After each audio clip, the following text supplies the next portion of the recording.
বাচ্চাদের লেখা শেখানোর সময় আমরা সাধারণত যে ভুলটা করে থাকি, প্রথমেই তাদেরকে বিভিন্ন লেটার বাংলা বা ইংরাজির কিংবা আমরা নাম্বার লেখানোর চেষ্টা করি। সেটা না করে আমরা যদি ধাপে ধাপে লেখা শেখাই, তাহলে কিন্তু বাচ্চাদের পক্ষে শেখা অনেক সহজ হয়। যেমন প্রথমে সঠিক পেন বা পেন্সিল নির্বাচনটা খুব জরুরি।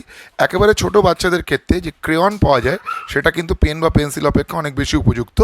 এবং ধাপে ধাপে প্রথমে তাকে একটু হিজিবিজি করতে দেওয়া, অর্থাৎ স্ক্রিবলিং, তারপরে সেটাকে কন্ট্রোলভাবে করা, ডট জয়নিং, সেটা লাইন জয়নিং হতে পারে বা কার্ভ লাইন জয়েন করার মাধ্যমে হতে পারে।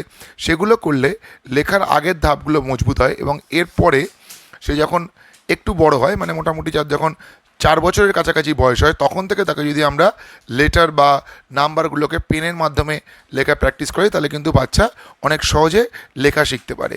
এর কারণ হচ্ছে লেখার মধ্যে বিভিন্ন কার্ভ থাকে, অনেক সময় স্ট্রেট লাইন থাকে, সেগুলো প্রথমেই রপ্ত করা বাচ্চার পক্ষে সহজ হয় না। কিন্তু আগে এই ধরনের শেপ যদি তার প্র্যাকটিস করা থাকে, তাহলে কিন্তু পরবর্তীকালে সে যখন লেখা শিখবে, তার লিখতেও সহজ হবে এবং এর ফলে হাতের লেখাও কিন্তু অনেক ভালো হবে।